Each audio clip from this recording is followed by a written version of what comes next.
worst thing about a golf lesson: practice, warm up, how, questions, and lesson notes.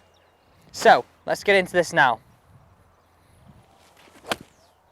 So let's talk a little bit more about actually what I mean about the worst thing about a lesson. I think the worst thing about a lesson is what we're talking about here is from the pupil's point of view. So from you're watching here, if you're a person who regularly takes lessons, this is my step-by-step guide about the 5 things I think you should do when taking golf lessons. So let's hit it from the top.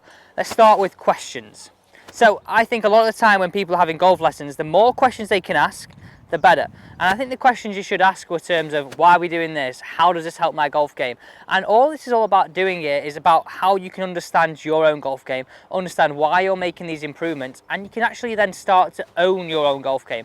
And the better we can own our own swing, not we're talking a picture perfect swing, we're talking owning our own swing, the better we're going to be out on the golf course. So point number 1, ask plenty of questions. Understand your golf swing and understand why you're making certain improvements to how it affects ball flight. So during golf lessons, when people come and see myself, we actually encourage people to ask questions. Make sure they understand why things are happening in the golf swing. Let's hit now onto the second point, warm up. Now, a lot of the time when I encourage people to come out for lessons, I get them to warm up prior. So say for example, a person was in for a lesson at 11, I suggest people get there about 10:30 to 10:45, spend 15-20 minutes warming up. So then when we hit the lesson, we're straight into how we're going to start improving our golf. We don't have to see the warm-up aspect.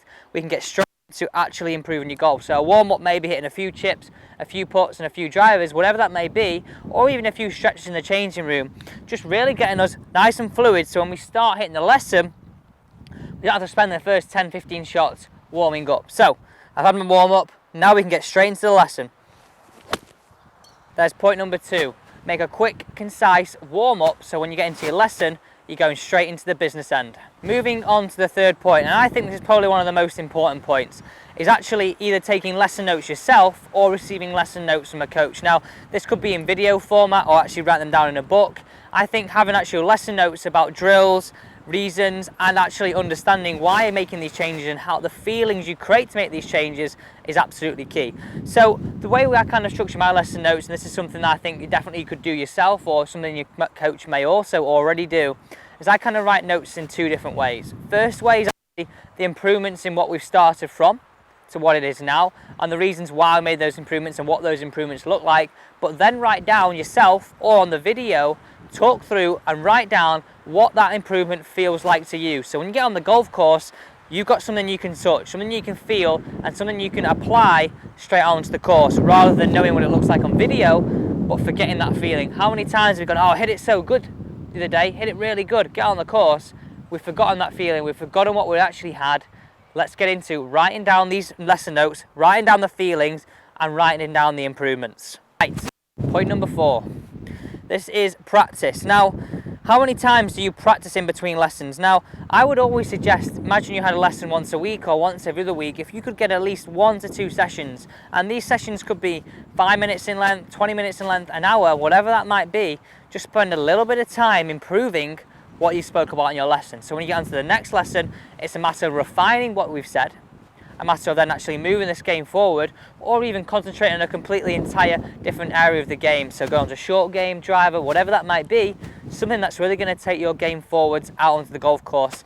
So imagine we had a 3 lesson set. We'd start off with analysing the game. We'd take what area of the game we felt like needs to improve, we'd do it on the range for 2 sessions, and we'd build up onto the golf course. So we can see those changes apply from a range scenario all the way through to a course. Now, this is only going to happen if, 1, we put a little bit of that work in on our own. So use your time wisely. So this leads me nicely onto the final point, how. How do we practice? How do we make the most of our time? Well, if you want to find out how, there'll be a link down below. Make sure you hit that to talk about the 5-ball set. Make the most of your practice. My 5 key points that you need to adhere to if you're going to improve your golf game. If you don't do any of these points and you add one of them to your game, then we'll see some improvements. Thank you for watching, and don't forget to subscribe.